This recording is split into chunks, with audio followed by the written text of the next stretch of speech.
Drawing exercises uli ang gagawin natin sa video natin ito mga boss, no? Ito nga nakikita natin ito para mai-apply natin yung mga diniscuss nating command ng mga previous video, no? Para ma-practice natin gusto yung mga command sa AutoCAD. Kaya lang mga boss, bago tayo mag-umpisa, huwag nyo po sanang kalimutang pindutin muna pala, no, yung subscribe dito sa maliit pa lang nating channel. Isama nyo na rin po yung like at saka notification bell. Okay, umpisahan na po natin yung pag-drawing natin sa exercises drawing na ito, no? So, unahin natin dito sa ellipse, no? So, itong sukat ng ellipse mga boss, yung diameter niya, kung nakikita natin, yung along X, 150 mm. So, ang unit natin dito is mm, no?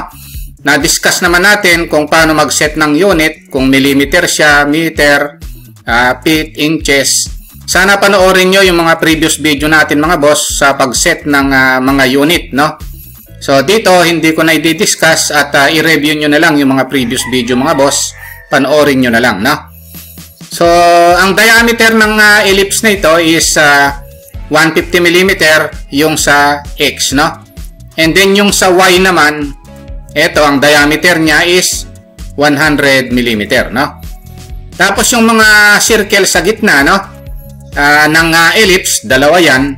Merong maliit na circle, ang diameter niya is 40 mm. Yun namang malaki is 70 mm, no? Tapos dito naman, merong dalawang circle na maliliit, no? Na yung diameter nila is parehas lang, no? So, 12 mm diameter, no? Center to center, ang distance naman nila is 120 mm. So, ibig sabihin, kung sa gitna sila ng ellipse, kalahati ng 120, ang distance ng isang ito is 60 mm naman, no?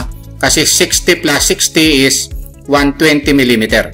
So, ayan yung gagawin nating sukat, no? Dito sa nakikita natin ito. Ang technique ko, no, ipapakita ko. Baka yung iba merong mas magaling na technique, no? So, para ma-drawing ito. So, umpisahan natin sa pag-drawing ng ellipse, no? So, dito mga boss, meron tayong ellipse. Ito yon. Merong ellipse na nag-uumpisa sa center, no? So, pag kinlik ko dito, ito yung center ng ellipse, no? Kung yung ellipse diameter along X, ito lang tayo, no? Along Y naman, pataas naman yon. So, along X, ang radius ng ellipse, siyempre kalahati ng 150 mm, no? 75 mm yan, kasi nag-umpisa tayo sa center, no?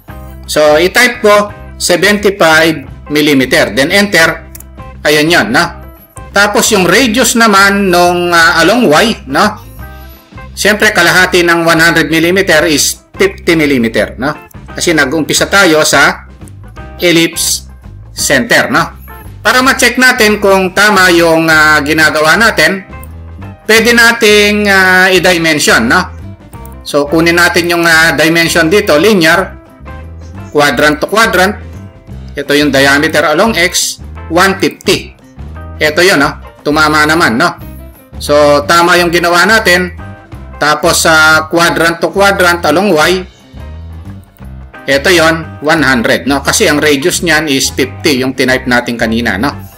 Ang kinuha natin kasing ellipse, yung ellipse center, no? Na nag-uumpisa sa center ng ellipse, no?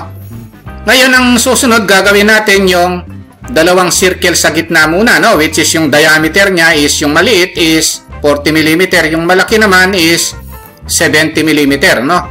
So, circle tayo, unahin natin gawin yung maliit, no? Dito muna sa center. Tapos sa circle, diameter option, o type natin 40. Then enter.